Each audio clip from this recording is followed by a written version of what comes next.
guys, it's time for my best of 2014, and it took me a while to come up with this list because I had to narrow it down so much. For example, with lip products and blushes, I had so many to choose from that I discovered this year, but I'm pretty happy with my list. So let's get started with face products. So I tried to stick with products that I really did discover in 2014, but some categories I tried things and I just went back to the stuff that I love. So this is the Becca Evermatte Poreless Priming Perfector. I tried other primers in 2014, but nothing compares for my oily skin. They either were too oily and greasy, or they didn't really do what they said they were gonna do, or they broke me out, and that's why I go back to the Becca Evermatte Poreless Priming Perfector. And for BB cream, I had to stick with my Garnier BB cream for combination of oily skin. Nothing really rivaled this year, and I have such sensitive skin that it's really difficult for me to try new products on my face and not have my face break out. So I had a lot of breakout issues this year because I did experiment with a lot of new things, and I just had to go back to my favorite. This is actually empty, so you will be seeing this in an upcoming empties video. And for foundation, this is also nothing new, but this is my Diorskin Forever foundation in the shade 020. I do mix 010 and 020 together to get my perfect shade. This is the one that I always went back to this year because I tried some others, they broke me out, or I didn't like them and I returned them, and I just always went back to this. For concealer, I have two to share with you. One is not something that I discovered this year, but I used it for most of the year, so I feel like I have to mention it. And then these are the ones that I just recently discovered. These are the NARS Radiant Creamy Concealers. These I think are gonna be some of my go-to concealers from now on. I have two shades because one is more for spot concealing and the other one is for highlighting, and they are excellent. And the concealer that I did use for the majority of 2014 is the NYX HD Photogenic Concealer. This one is just great because it's really inexpensive. It's about $5 at Ulta. It's very creamy, very easy to work with. The coverage is not going to be full coverage, but I'm okay with that. I like that medium coverage look. So these definitely helped me out this year. I have two powders to share with you, and the first one is this Benefit Porefessional Agent Zero Shine. This stuff does help my pores look less obvious. Right in this area is where I have the most problems, but what I don't like about this is the packaging. It is quite obnoxious because you have to open this up, and what I do is I pour this out onto a tissue and then I'll swirl the brush onto the tissue. The way that you're supposed to use it is you pull out this brush down here, and then you're supposed to, I think, pour some product into here or whatever. I don't like to use it that way. I don't like using brushes that come with products anyway, so that's my own personal problem, but I just don't like the packaging because you don't get a lot of product and because of the way that it's put together. So that's the only thing I don't like. Otherwise, the powder itself is really good for oily skin people like us. So if you were wondering, I do like this. The other powders I want to mention from the year are the Hourglass Ambient Lighting Powders. This is Diffuse Light, which is what I use to set my under eye concealer and also down my face. And the other one is Dim Light. And Dim Light is slightly darker than my skin tone, and I use it as a base for my contour. So I'll start contouring with this powder. Sometimes if I really want to go for a natural look, I'll just use this. But usually I will wear a bronzer on top, and this just helps make everything look a lot smoother. And it's not going to be for everyone because no product is for everyone, but with me, how I notice the difference is through photography. So when I take photos or when I'm shooting video like this, I do notice that my skin looks a little healthier than normal when I use these powders. It's very insignificant sometimes, like you can barely tell, but there's just that slight difference that makes it look like your skin is a little healthier, and you're like, oh, why is her skin glowing a little bit more today? And I owe a lot of it to these powders. There are two bronzers I'm going to mention because one is a very, very, very recent discovery, and I didn't feel like it was fair to neglect one that I used pretty much all year. So this is Benefit Hoola. I use this so much in 2014, and I can tell right here there's a very tiny part where I can kind of see that I'm hitting pan, which is pretty exciting. So I did use this a lot, and the recent discovery is the NARS Laguna bronzer. I wanted to mention NARS Laguna because I did mention in my December favorites that this has become my favorite bronzer, but because it was such a recent thing, I didn't want to say that this was my best of 2014 because really Benefit Hoola carried me through the year, and I do love Benefit Hoola as well. So blush is where I really started having some trouble narrowing down my choices because I love blush and I tried so many in 2014. So I ended up picking one matte and one shimmery blush that I really loved this year. For the matte blush, I ended up picking the Balm's Instain in the shade Argyle. It's the perfect pink and it's extremely pigmented, so you have to be careful when you apply this. And I just think it's a winner because you only have to use a little bit for it to go a long way, and I did get a lot of compliments when I wore this. And the award for Best Shimmery Blush of the Year goes to the Maybelline Master Highlight, and I can't even pick my favorite shade of these because they're so good all across the board, but this is Pink Rose. It gives you that perfect glow from within look on your cheeks, and you don't have to use a highlighter. But when you do want to use a highlighter, the one that I loved and discovered in 2014 is the Becca Shimmering Skin Perfector Pressed in the shade Moonstone.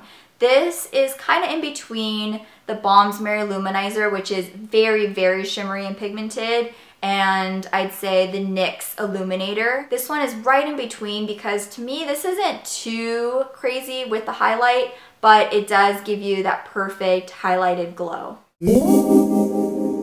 And I'm mentioning an eyeshadow primer because I don't usually use one, but this year, or toward the end of the year, is when I discovered this, and now I use it every single day. It is the Too Faced Shadow Insurance in the shade Champagne. I use it daily. It looks beautiful on its own, but it's also great under my eye makeup, and it does feel like my eye makeup does not fade in the slightest when I use this. For eyeshadow, I'm mentioning 3 products, and the first one is from the drugstore. This is the Wet n Wild Trio in Walking on Eggshells.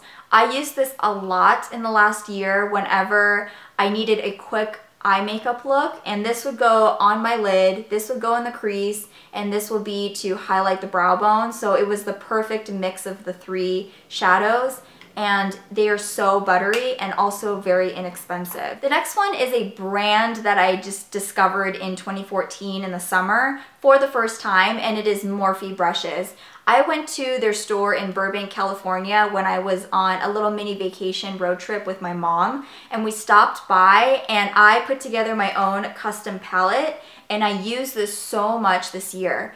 These shadows are so beautiful, pigmented, buttery, no fallout, and I have already hit pan on this shade right here. I also have a video on my channel that goes over all the actual shadows that I purchased individually. So if you want to know the numbers and all of that, you can check that video out. This was an amazing discovery for me this year. And then the favorite of the year is my LORAC Pro palette.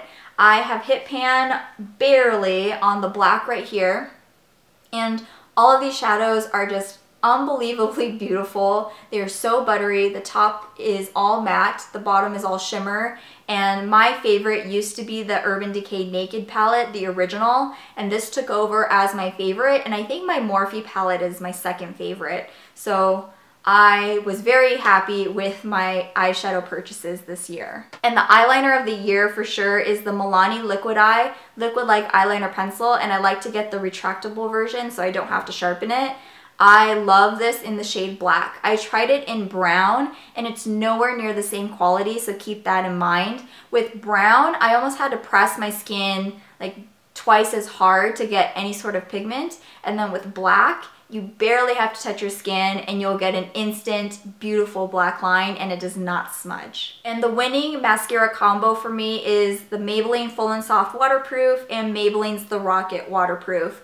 I know these weren't really new for the year. Maybe this one was. I don't really remember when I first got the Rocket, but I know I've been using this one for about 10-12 years, and it's just foolproof for me because it will hold the curl of my lashes, and nothing else will hold the curl of my lashes like this does. In the last year or so is when I discovered that I love applying the Rocket on top of Full and Soft for added volume. If you have found something that works just like these two do but in one mascara, let me know, because I've been looking for a mascara that's volumizing but also can hold the curl of my lashes. Brow Queen of the Year is no surprise, Anastasia Beverly Hills. And this is the product that I use for most of the year, of course, which is the Brow Wiz. And the very recent discovery is the Dip Brow Pomade.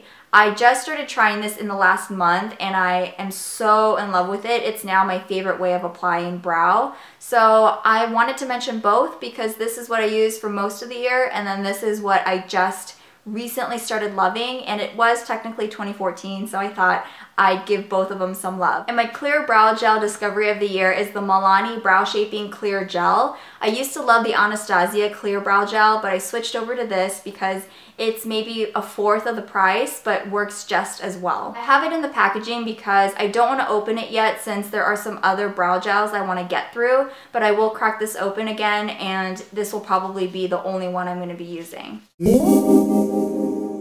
My lip liner favorite has been the Rimmel Exaggerate Full Color Lip Liner in the shade East End Snob. This is a retractable lip liner, which is how I like most of my pencil products, and this is the perfect pink. I liked wearing this without any sort of product on top, and it holds so long and it's beautiful. For lipstick, there are three that I want to mention. The first one is a MAC lipstick in the shade Blankety. It is a beautiful neutral nude. It's not a pinky nude, it's not a brown nude, it's just a flat out nude that does not wash me out, which makes it a winner in my book. It's an amplified cream lipstick, so it's pretty much the best formula that they have because it's creamy but also very pigmented. And this is a dual-ended lipstick from Bite Beauty, and it's the only lip product that I have tried from Bite Beauty so far, and it's making me want to get more. This is the shade Lychee, which is my favorite, and this is also a good one, Musk. Lychee is the perfect pinky nude. This is making me want to go out and get a full size. Lychee, for some reason, doesn't come in their normal lipstick range. It only comes like in a balm or something. So I think I'm going to get the shade Rustina. And I have mentioned before that this is like the best lipstick formula I've ever tried. It's very creamy and does not accentuate the dry patches on your lips. Another product that I discovered this year is a Revlon Super Lustrous lipstick, which is some of my favorite lipsticks ever, and this is the matte lipstick in the shade Pink Pout. This is what I'm wearing right now. I'm going to apply a little bit more, and this is also a beautiful neutral pink. I've been really into matte lipsticks lately, so I dig this a lot, and it's very easy to wear. And these two brushes, although random, were game changers for me. This is the Real Techniques stippling brush, and whenever I apply blush, I will buff out the product with this and it will give it a nice airbrush finish. And the other brush is this pencil brush from the Sonia Kashuk Anniversary collection that came out this year, and it has the purple and gold brushes. Of all the brushes that I wanted to try out in that collection, this is the one that I ended up using every day. It has the perfect point, and I will apply my black eyeshadow with this and I'll wing it out a little bit at the end. And this is my go-to staple every day. Other stuff like the powder brush, the blush brush, I always use, but these are the ones that really made a difference for me this year. And that is it for the year. So if you stuck with me to the very end of this video, thank you so much because that was a lot to get through. And I appreciate it if you've been watching all the way up until this point. So now all I gotta say is thank you again for everything this year. Like I mentioned in my December favorites, you guys have been amazing with your support. This year was really crazy, and you guys have been here for me as a way to just talk to you guys about something that I really enjoy, something that we enjoy together, and it's been so much fun. So I'm really looking forward to 2015, and that is it. So thank you guys so much for watching. I hope you have a great rest of your day. Happy New Year, and I will see you all again really soon. Bye!